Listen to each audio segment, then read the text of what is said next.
Okay, before I get started, I just wanted to put it out there that this isn't an Apple sucks video or an Apple versus Android video.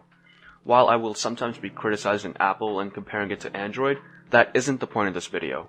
I've used both Apple and Android phones in the past, and I don't prefer one over the other. This isn't a video about the hardware, it's more about the culture Apple has created. Also, this video was inspired by Scott Galloway's book The Four, and a lot of my talking points come from the book. However, I did add my own thoughts and observations. You guys should totally check this book out, it is actually amazing. With that out of the way, let's get right into the video. Steve Jobs is a genius. I don't mean genius in the way most of you are thinking of.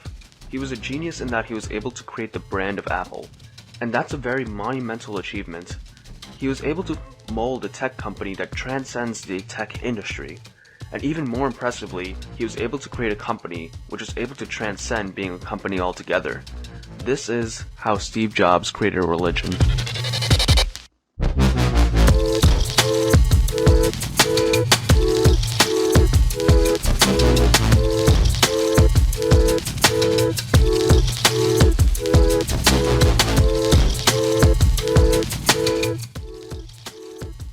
Every religion needs a god, and I think it's obvious who it is in this case. Apple would not have the reputation it does today without its founder, Steve Jobs. Steve Jobs has become one of the most iconic people of the 21st century, and as I said in the intro, Steve Jobs plays a big part in the culture surrounding Apple. An iconic founder is a key to having an iconic brand, because the story of a founder humanizes the company and makes the company relatable to more people. When we think of Apple, one of the first things we think about is Steve Jobs, and he was able to forge a really good reputation for himself, and by extension, was able to create a better reputation for the company.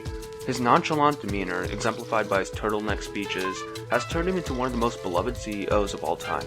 And it doesn't hurt that the products that he sold were intimate products that we use all the time and have an almost personal relationship with. I mean, nobody cares about the founder of BP, even if they do provide the gas we use to power our cars. But the founder of Apple? Well, that's a different story because we care a lot more about our phones because we just use them a lot more in a personal way. It's this fact, plus the carefully crafted image of himself that Steve Jobs put forth, that allows Apple to transcend the identity of a company. I mean, why do people believe that Apple is a hip and savvy company which relates to their ideals, that oppose that of big business, when in reality the opposite is true?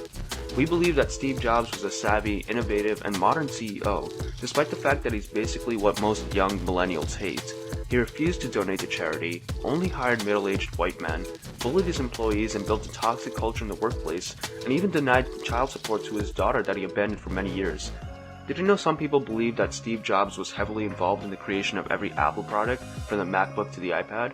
Even when we really think about it, we realize that's stupid. We still instinctively think that Steve Jobs was the guy who created all the Apple products we love.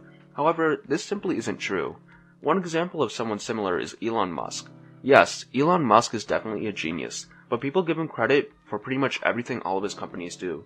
Yeah, he's definitely invested in his product, but he doesn't build every rocket or design every Tesla. He also has that PR team doing wonders for him, as he has a reputation as a Tony Stark type genius billionaire who wants to progress science and technology for the sake of humanity. However, he really isn't that good of an individual, which people have been realizing slowly over the past few months or so. However, Steve Jobs did the one thing which immortalized his godlike reputation. He died.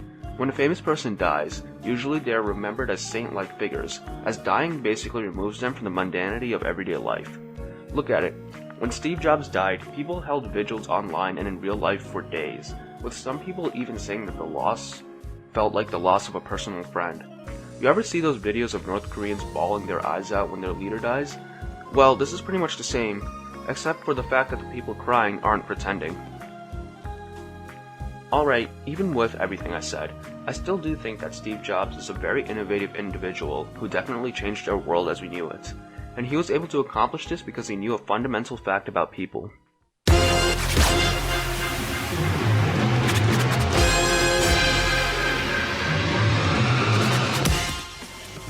There is no religion without worshippers, and here the worshippers are us, the people.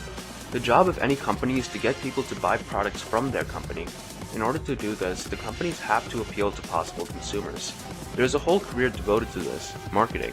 However, Steve Jobs was able to go beyond broad marketing and create a brand which appeals to people by simply existing.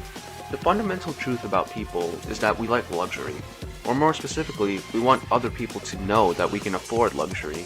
While most of us aren't jerks who flex their Supreme merch, we still get that subconscious satisfaction, showing other people that we can obtain stuff that is on the more expensive side. Steve Jobs was able to figure this out early on. When Apple started manufacturing computers, they were successful because their computers were just simply better than their competition. However, in the 80s, companies like Intel and Microsoft started making better hardware for cheaper. So what does Apple do? Well, Apple decides to focus on the aesthetics of their products instead of the specific hardware. Their sleek design contrasted with the ugly boxes of the other computers of the time.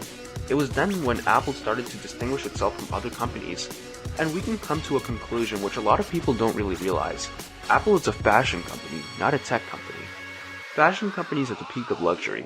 What better way to show somebody that you are rich than to wear expensive clothes on their person? We want to seem richer just to make ourselves feel better and to make other people like us more. I don't think that this is necessarily a bad trait. Humans naturally want to feel attractive. It's in our biology. And Apple was, and still is, able to exploit this trait of humans. Apple took a look at all the other tech companies. The majority of them are focused on the hardware and the specs of the technology. But the thing is, the average person doesn't care about the specs of a computer or a phone.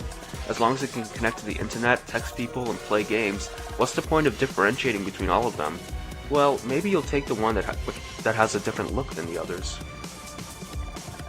Since the 80s, Steve Jobs knew that simply making computers wouldn't cut it if he wanted the company to thrive long term. He started to make Apple computers into something more pleasing to the eye, which differentiated from the other ugly boxes of the time. Apple's aesthetic distinguished itself as unique from the others, and it carried the message that if you bought Apple, you were different from the others, a rebel. This romanticism surrounding Apple continues to this day, and is the driving force behind their sales. There's also the price aspects. In recent years, it's become a recurring joke about how expensive Apple products are. But to be honest, most people buy Apple because of its high price. The biggest selling point of any luxury product is, ironically, its high price. In order for a product to be considered luxury, it also has to be scarce. Not everybody can have it, because if they do, what makes you different for owning it? Carrying an Apple phone shows others that you're in the upper echelons of society. However, if you can afford an iPhone, most people in your community can afford an iPhone as well, or at least a higher-end phone of another brand. So what's special about you then? Well, you don't want to be the only person without an Apple product. If everybody else in your lecture hall is using a MacBook, being the only one using a Dell Inspiron makes you feel weird. Now, I'm not saying that owning an Apple automatically makes you a Chad that gets all the girls. No. I'm sure that there are a lot of Apple users who are losers. But you still look better using a MacBook in public than a Dell. The product which I think is a perfect example for all this are the AirPods. Wearing the AirPods signifies one thing. You are wealthy and you can afford a luxury product. When the AirPods were first announced, people shit on it, as you had to pay hundreds of dollars for wireless earbuds when the wired versions were basically free. Why would anybody pay for that? Well, I already answered your question. If you own AirPods, you show the world that you, or your parents, have so much disposable income that you're able to spend hundreds of dollars on something as frivolous as wireless earbuds. And you don't even have to specifically show them off. All you have to do is use them as intended and people will know that you own them. It's honestly perfect to show off your higher position in society. To recap everything, Apple is really successful because its marketing method is to create a product which is luxury instead of tech. By overpricing their products, they create a weird meta scarcity, where it's expensive enough to feel like luxury but still affordable to a lot of people. Since most people want to indulge in that luxurious lifestyle, Apple has become one of the most popular brands with amazing customer loyalty. And that is how Steve Jobs was able to turn consumers into worshippers.